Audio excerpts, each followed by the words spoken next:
এক একটা অনর্থ আসবে। মা দ্রৌপদী বলে দ্রৌপদীর তার যে বস্ত্রহরণ হলো, এই যে কুরুক্ষেত্রের যুদ্ধটাই হলো, এই যুদ্ধের মূল কারণটাই হচ্ছে যে মা দ্রৌপদী অন্যায়ভাবে একটু হেসে ফেলেছিলেন। কুরুক্ষেত্রের যুদ্ধ অনেকে অনেক কারণ বলবে, কিন্তু মূল কারণ হচ্ছে দ্রৌপদী হেসে ফেলেছিলেন। একজন মহিলা, একজন নারী বিচার না করে, বিবেক না দিয়ে হেসে ফেললেন, তার জন্য 18 দিনের কুরুক্ষেত্রের রক্তক্ষয়ী যুদ্ধ হয়ে গেল। আপনারা বলবেন কি করে? না, যেদিন পঞ্চপাণ্ডব ইন্দ্রপ্রস্থ বিশাল বড় বাড়ি তৈরি করেছে, সমস্ত দেবতা সবাই যাচ্ছে বাড়িটাকে দেখবার জন্য। কি সুন্দর ডেকোরেশন, চারিদিকে দামি দামি পাথর। এই যে পাথরগুলো এখন দেখছেন ঘরে ঘরে, এই পাথর কলিযুগের আবিষ্কৃত নয়, দাপর যুগ থেকে আছে। এমন মার্বেল পাথর যে পাথর আমরা এখনো চোখে দেখিনি। ইন্দ্রপ্রস্থ বাড়িটাই দামি দামি পাথর দিয়ে তৈরি হলো। মনে হচ্ছে যেন জল, কিন্তু জল নয়, পাথরটার ডিজাইন এমন মনে হচ্ছে ঘরের ভেতরে জল। আর যেখানে সত্যি জল আছে সেখানে মনে হচ্ছে শুকনো। এই দুর্যোধন ভাবলেন সবাই বাড়িটা দেখতে যাচ্ছে, যাই একবার আমি দেখে আসি। দুর্যোধন ইন্দ্রপ্রস্থ ঘর দেখবার জন্য প্রবেশ করলেন। ঘর দেখতে দেখতে দেখতে দেখছে এক জায়গায় ঘরের ভেতরে জল, আর জলটা দেখে দুর্যোধন ধুতিটাকে হাঁটুর ওপরে তুলেছে। ভাবলেন ধুতি ভিজে যাবে, ঘরের ভেতরে জল, এ আবার কি আশ্চর্য ডেকোরেশন।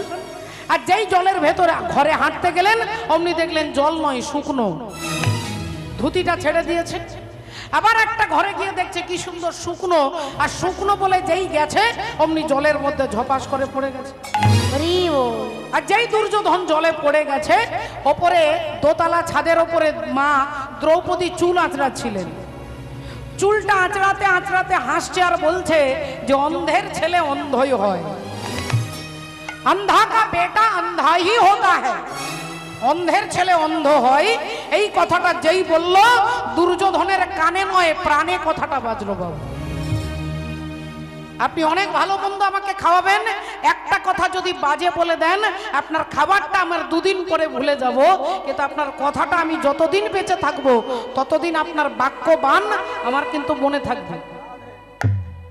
আমি যদি আপনাদের কাছে দাঁড়িয়ে দুষ্টু কথা বলি, বাজে কথা বলি, আমার এই বাজে কথাটা আপনাদের সারা জীবন মনে থাকবে।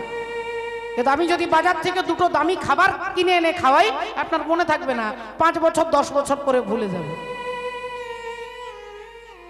তাহলে দুর্যোধনের কথাটা কানে নয় প্রাণে লাগলো। अंधा का बेटा अंधा ही होता है, অন্ধের ছেলে অন্ধ। দুর্যোধন কানতে কানতে বেরিয়ে যাচ্ছে, আমার বাবা অন্ধ। ধৃতরাষ্ট্র, দ্রৌপদী আমাকে এত বড় কথা বলল। যেই তিনি বেরিয়ে চলে যাচ্ছে, তিনি যদি কোনো সাধুর আশ্রমে যেতেন, তিনি যদি কোনো ভক্তের কাছে যেতেন, তাহলে তার দুঃখটা কমে যেত। কিন্তু চলে গেলেন কার কাছে? না, মামা শকুনির কাছে। মামা শকুনির কাছে। রাধে রাধে। সেই মামা শকুনির কাছে গিয়ে বলতেই শকুনি মামা বললেন, এক কাজ করো, তুমি ওদেরকে চালাকি করে পাশা খেলো, আর পাশা খেলাতে ওরা হেরে যাবে। কি করে হারবে? শকুনি বললেন, আমার কাছে যে পাশার গুটিটা আছে, এই গুটিটাই আমার বাবার বুকের হাড় দিয়ে তৈরি হয়েছে। আমি এই গুটিটাকে যে বলবো, 4 বললে 4 পড়বে, 6 বললে 6 পড়বে, 2 বললে 2 পড়বে। তাই যেটা আমাদের দরকার, আমরা সেই গুটিটাকে বলবো আর পড়বে, আর অমনি পঞ্চপাণ্ডবে হেরে যাবে। আর সত্যি সত্যি পঞ্চপাণ্ডব পাশা খেলাতে হেরে গেলেন। এক একটা জিনিস হারতে হারতে যুধিষ্ঠির বলছে, যদি আমি হেরে যাই, এটা তোমাকে দিয়ে দেবো, ওটা তোমাকে দিয়ে দেবো, এই জমিটা তোমাকে দিয়ে দেবো, ওই জমি তোমার হয়ে যাবে। এই বলতে বলতে বলছে, যদি এই খেলাটা হেরে যাই তাহলে দ্রৌপদীকে দিয়ে দেবো। আর বেশ খেলাতে হেরে গেলেন। আর যেই হেরে গেল দুর্যোধন, উনি দুঃশাসনকে বলছে, যা দ্রৌপদীর চুলের মুঠি ধরে টানতে টানতে এনে আমার এইখানে তাকে বিবস্ত্র করে বসিয়ে দে। যা, তার কাপড়টা ধরে টান দিবি, তাকে বিবস্ত্র করে আমার এখানে বসিয়ে দিবি। দেখুন মায়েরা, ও মা, একটা হাসির জন্য কত বড় ভয়ঙ্কর পদক্ষেপ ঘটলো। দেখ, দুর্যোধনের সেটা মনে আছে, अंधा की बेटा अंधा ही होता है। তাই দ্রৌপদীকে বললেন, যা দ্রৌপদীর চুলের মুঠি ধরে টানতে টানতে নিয়ে এসে তাকে কাপড় খুলে দিয়ে আমার এখানে বসিয়ে দে। আর দুঃশাসন ছুটলেন দ্রৌপদীর চুলের মুঠি ধরতে। ভক্তিমতী মায়েরা, সেদিন ছিলেন দ্রৌপদী রজস্বলা নারী। দ্রৌপদীর চুলের মুঠি ধরে টানছে দুঃশাসন। দ্রৌপদী বলছেন, ভাই তুমি আমাকে ছেড়ে দাও, আমাকে ছেড়ে দাও।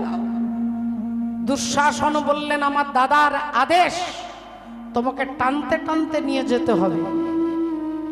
চুলের মুঠি ধরে টানতে টানতে সবার মাঝখানে দাঁড় করিয়ে দিয়েছে। দ্রৌপদী চারিদিকে তাকিয়ে দেখছে, চোখ দিয়ে দরদর করে জল পড়ছে। যাদের মাঝখানে তাকে দাঁড় করিয়েছে তারা তার সব আপনজন। পাঁচটা স্বামী দাঁড়িয়ে আছে, দ্রোণাচার্য দাঁড়িয়ে আছে, ভীষ্মদেব দাঁড়িয়ে আছে, কৃপাচার্য দাঁড়িয়ে আছে, বিদুর দাঁড়িয়ে আছে। সবার মাঝখানে কাপড়টা ধরে দুঃশাসন টান দিচ্ছে।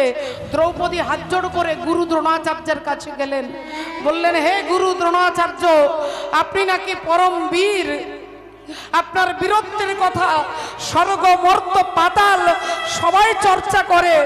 আপনি দেখতে পাচ্ছেন আজকে আমি একজন অবলা নারী, আমার কাপড়টাকে টেনে খুলে দিতে চাইছে, আপনি পারবেন না আমাকে রক্ষা করতে? দ্রোণাচার্য মাথাটা নিচু করে বসে রইলেন। দ্রৌপদী ধীরে ধীরে কাঁদতে কাঁদতে গেলেন দাদু ভীষ্মদেবের কাছে। দাদু, আপনি নাকি আকুমার ব্রহ্মচারী, আপনি কোনোদিন বিবাহ করবেন না প্রতিজ্ঞা করেছেন, আর আপনি ব্রহ্মচারী হয়ে আমি আপনার ব্রহ্মচর্যে ধিক্কার জানাচ্ছি। আপনারই চোখের সামনে আপনার বাড়ির কুলবধূকে বিবস্ত্র করতে চাইছে, আর আপনি বসে আছেন চুপ করে। আপনি পারবেন না এর জবাব দিতে? আপনি এত পরাক্রমশালী বীর, আপনি পারবেন না এর জবাব দিতে? ভীষ্মদেব মাথা নিচু করে বসে আছে, একে একে সবার পায়ে ধরতে যাচ্ছে, সবার কাছে অনুরোধ করছে, আমার লজ্জা নিবারণ করো, আমাকে বাঁচাও, আমার সম্মান রক্ষা করো। কিন্তু কেউ তাকে সাহায্য করতে এগিয়ে আসছেন না। আর যার কোনো ক্ষমতা নেই, দাসীপুত্র বিদুর ঘরের বাইরে বেরিয়ে গেলেন, ইশারা করে বলছেন, মা এরা কেউ তোমাকে বাঁচাতে পারবে না, মা এরা কেউ পারবে না তোমাকে বাঁচাতে। যারা তোমাকে বাঁচাতে পারবে না তুমি তাদের পায়ে হাতে ধরছো, আর যিনি তোমাকে বাঁচানোর জন্য দাঁড়িয়ে আছে তুমি তাকে ভুলে যাচ্ছ। মা একবার তাকে ডাকো, মা তাকে ডাকো। দ্রৌপদী একটা হাত দিয়ে আঁচলটাকে ধরেছিলেন, একটা হাতে ভগবানকে ডাকছেন। বিদুর বললেন, একটা হাত দিয়ে তুমি শাড়ির আঁচলটাকে আর বেশিক্ষণ ধরতে পারবে না, তাই তাকে ডাকতে গেলে আত্মনিবেদন করে ডাকতে হয়, সর্বান্তকরণে 100% বিশ্বাস করে। এই দ্রৌপদী দুহাত তুলে চিৎকার করে বললেন, হে দ্বারকাধীশ, দ্বারকা সে আকার মেরি লাজ রাখো, দ্বারকা থেকে এসে আমার লজ্জা নিবারণ করো। কাঁদতে কাঁদতে বলছে, সেই সময় ভগবান রুক্মিণী দেবীর সঙ্গে পাশা খেলছিলেন, লুডো খেলা, পাশা খেলছেন স্বামী স্ত্রী। এমন সময় ভগবান পাশার গুটিটাকে ফেলছে, আর একবার দরজার কাছে ছুটে যাচ্ছে, আবার আসছে, আবার গুটিটাকে ফেলছে, আবার ছুটে যাচ্ছে, আবার আসছে, আবার যাচ্ছে, আবার আসছে, আবার যাচ্ছে। রুক্মিণী দেবী বললেন, আচ্ছা স্বামী, আপনি এভাবে গুটি ফেলছেন, আবার ছুটে যাচ্ছেন, আবার আসছেন, আবার যাচ্ছেন, কি ব্যাপারটা কি, কি হয়েছে, বসে খেলুন। ভগবান বললেন, রুক্মিণী, আমার বান্ধবী আজকে বিপদে পড়ে গেছে। কে তোমার বান্ধবী? বলে, আমার বান্ধবী হচ্ছে দ্রৌপদী। কি বিপদে পড়েছে? বলে, দুঃশাসন তাকে চুলের মুঠি ধরে টানতে টানতে নিয়ে গেছে, তার কাপড়টাকে খুলে তাকে বিবস্ত্র করতে চাইছে। আর রুক্মিণী দেবী বলছে, তুমি এখানে বসে আমার সঙ্গে পাশা খেলছো, যাও ওকে বাঁচাবে, যাও। ভগবান বললেন, রুক্মিণী, আমার একটা সংবিধান আছে, যতক্ষণ মানুষ ভাবে যে আমি আমার ট্যালেন্টে এই বাড়িটা দাঁড় করাবো, ততক্ষণ ভগবান নিউট্রাল দাঁড়িয়ে থাকেন, জগন্নাথের মতো কোনো কাজ করে না। যতক্ষণ আপনি ভাববেন আপনার ছেলেকে আপনি মানুষ করবেন, আপনার ছেলেকে আপনি নিজের পায়ে দাঁড় করাবেন, ততক্ষণ ভগবান আপনার জন্য কোনো চিন্তা করবে না। আর যদি ভাবেন যে জাত করোসি জাদু সুনাসি জাত জুহসি দাদাসি জাত, এই সংসারের দায়িত্ব আমি তোমাকে দিলাম, এই ততক্ষণ পর্যন্ত ভগবান দায়িত্বটা নেয় না বাবা। তাই দ্রৌপদী সবার কাছে গেছে, যারা কেউ তাকে বাঁচাতে পারবে না তাদের কাছে গেছে, কিন্তু দ্রৌপদী একবারের জন্য আমাকে ডাকছে না। আর যেই দ্রৌপদী ডেকেছে, হে মাধব দ্বারকা থেকে এসে আমার লজ্জা নিবারণ করো, এই তখনই ভগবান কি করছে, দ্রৌপদীকে কাপড় দিচ্ছে। এমন কাপড় দিলেন যে সকাল থেকে টানতে টানতে বিকেল হয়ে গেল। সকাল থেকে কাপড় টানতে টানতে টানতে টানতে কাপড় আর শেষ হচ্ছে না, কাপড়ের পাহাড় হয়ে গেছে। দুঃশাসন অজ্ঞান হয়ে পড়ে গেছে, আর কাপড় টানতে পারছে না। সবাই যে যেখানে দাঁড়িয়েছিল বসেছিল সবাই জয়ধ্বনি দিচ্ছেন, বলো দ্বারকাধীশ ভগবান কৃষ্ণচন্দ্র কি জয়, ভগবান কৃষ্ণচন্দ্র কি জয়, ভগবান কৃষ্ণচন্দ্র কি জয়। সবাই জয়ধ্বনি দিলেন, উলুধ্বনি দিলেন, হরিধ্বনি দিলেন। দ্রৌপদীর লজ্জা নিবারণ হয়ে গেল, কাপড়টা আর খুলতে পারলো না। পরের দিন সকালবেলায় দ্রৌপদী ভগবানের কাছে দাঁড়িয়ে বললেন, কৃষ্ণ তুমি আমাকে কালকে কাপড় দিলে, কিন্তু কাপড়টা যখন আমার কান থেকে খুলে গেল তুমি তখন আর এলে না। কাপড় আমার এক একটা কুচি খুলে গেল, তুমি আমাকে কাপড় দিলে না। আর যেই কাপড়টা কোমর থেকে খুলে যাবে অমনি তুমি আমাকে কাপড় দিলে। তা দিলে যদি, তাহলে এত দেরি করলে কেন? দেরি করিলে কেন? কাপড়টা যদি দিলে এত দেরি করলে কেন? দ্রৌপদী প্রশ্ন করছে। আর এই প্রশ্ন আপনারাও বলবেন যথার্থ, যে কাপড় যখন দিল তখন এত দেরি করলো কেন? বললেন, তুমি দেরি করলে কেন আগে আমাকে বলো। আমি 16 বার তোমাকে বললাম, হে দ্বারকাধিপতি কৃষ্ণ, দ্বারকা থেকে এসে আমাকে লজ্জা নিবারণ করো, দ্বারকা থেকে এসে আমাকে লজ্জা নিবারণ করো, দ্বারকা থেকে এসে আমাকে লজ্জা নিবারণ করো। এটা 16 বার বলার পরে তুমি কাপড় দিলে। দিলে যদি, তাহলে এত দেরি করলে কেন? ভগবান বললেন, দ্রৌপদী তুমি যা বলেছ আমি তাই করেছি, তুমি যা বলেছ তাই করেছি, তুমি যা বলেছ আমি তাই করেছি, তুমি যা বলেছ আমি তাই করেছি। আমি ভক্তের প্রেমে বাঁধাই আছি, তুমি যা বলেছ তাই করেছি, ভক্তের প্রেমে বাঁধাই আছে। তুমি যা বলেছ তাই করেছি, আমি ভক্তের প্রেমে বাঁধাই আছি, যা বলেছ তাই করেছি, ভক্তের প্রেমে বাঁধাই আছি, যা বলেছ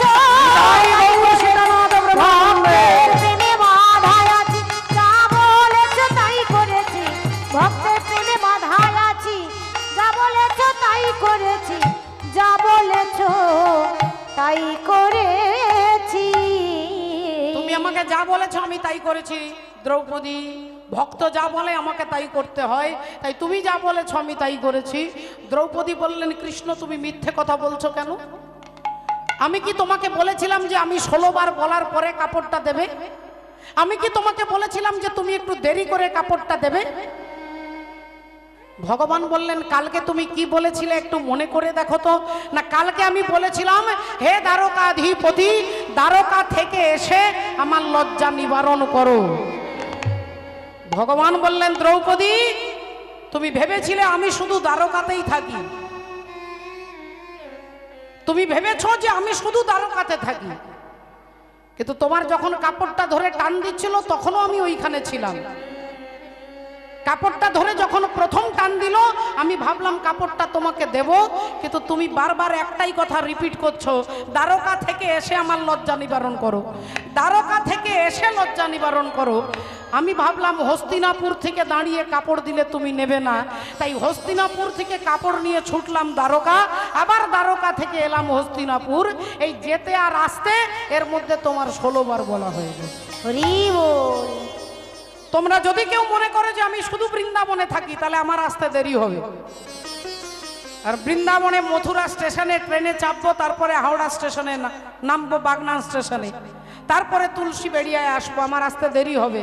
আর যদি তোমরা কেউ মনে করো যে তুমি অনলে অনিলে চির নভ নীলে ভূধর সলিলে গহনে আছে বিটপি লতায় জলদের গায়ে শশী তারকায় তপনে, তোমার ভাব যেমন হবে তোমার লাভ তেমন হবে। প্রহ্লাদকে হিরণ্যকশিপুর বলছে তোর হরি থাকে কোথায়? প্রহ্লাদ বললেন এমন একটা জায়গা বলো যেখানে হরি নেই। হিরণ্যকশিপুর বলে উঠলেন, তাহলে তুই বলতে চাইছিস তোর হরি কি সব জায়গায় আছে? প্রহ্লাদ বললেন, বাবা এমন একটা জায়গা নেই যেখানে হরি নেই। বললেন, এই স্তম্ভটার মধ্যে তোর হরি আছে, এই স্তম্ভের মধ্যে তোর হরি আছে বল। প্রহ্লাদ বললেন, হ্যাঁ বাবা, ওই স্তম্ভের ভেতরে আমি হরিকে দেখতে পাচ্ছি। হিরণ্যকশিপুর গদাটা নিয়ে স্তম্ভটাকে লক্ষ্য করে মারলেন। অমনি স্তম্ভ ভেঙে গিয়ে ভগবান নৃসিংহদেব বেরিয়ে আসছেন। আপনি যদি ভাবেন আপনার রান্নাঘরেও তিনি আছেন, তিনি শুধু ঠাকুর ঘরে নয়, বাঁশ ঝাড়ের ভেতরেও তিনি আছেন। আপনি যেভাবে ডাকবেন তিনি সেইভাবে আপনার কাছে এসে দাঁড়াবেন। রাধে রাধে। হাসি মাখা বদনে আর ছলো ছলো নয়নে, ওগো আনন্দ কাননে মন ভ্রময় নিবাস। একবার হরি বলো মনের উলুধ্বনি হরি বলো।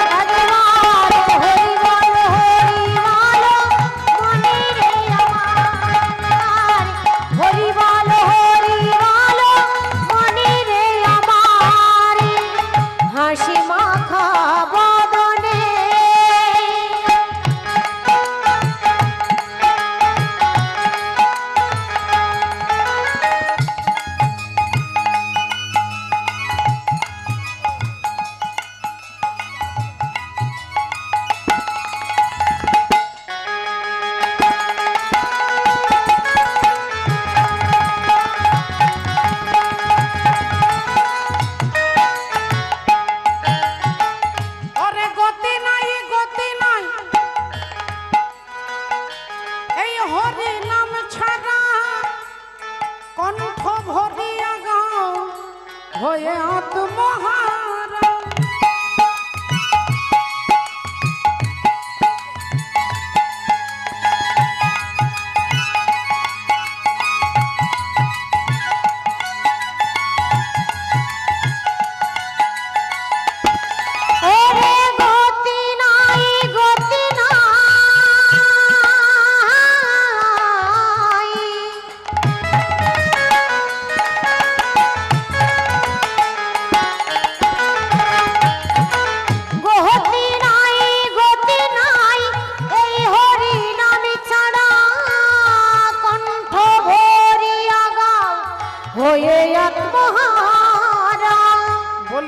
দেখো শ্মশানে কিবা রাত্রি দিনে, ওই দেখো শ্মশানে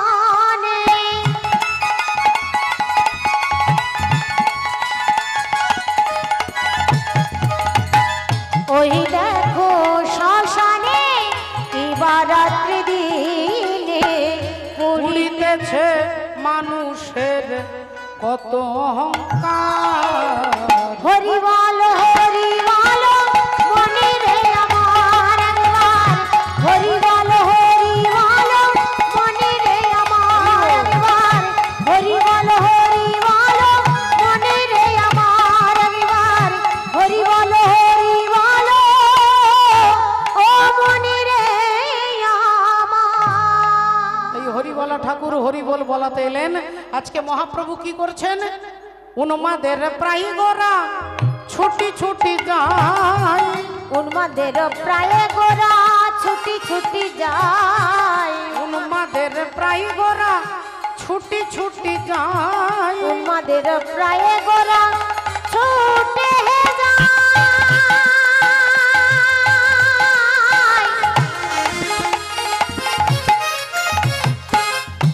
গোরা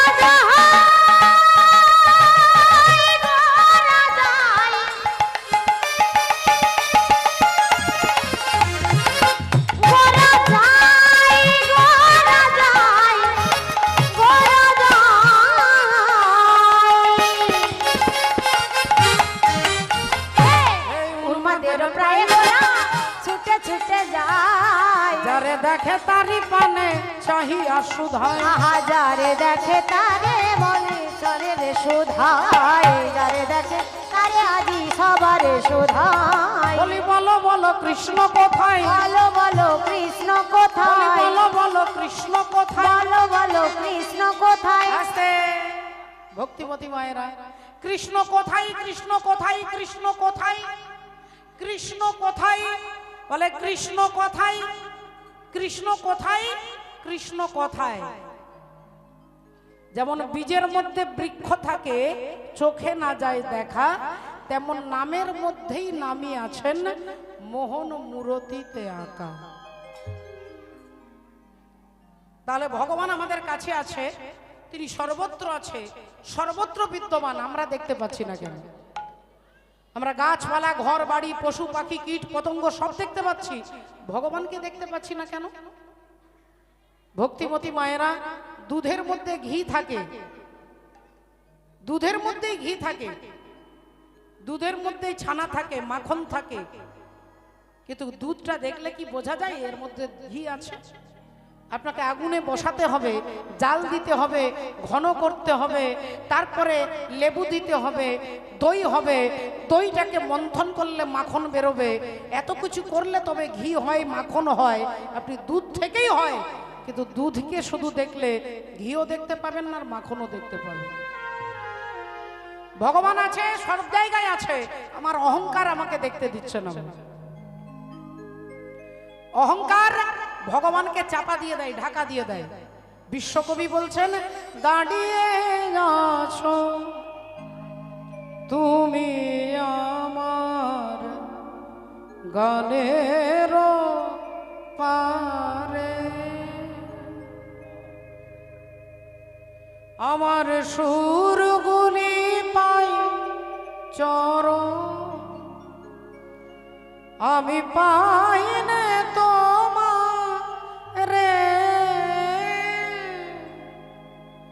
দাঁড়িয়ে আছো তুমি আমার গানে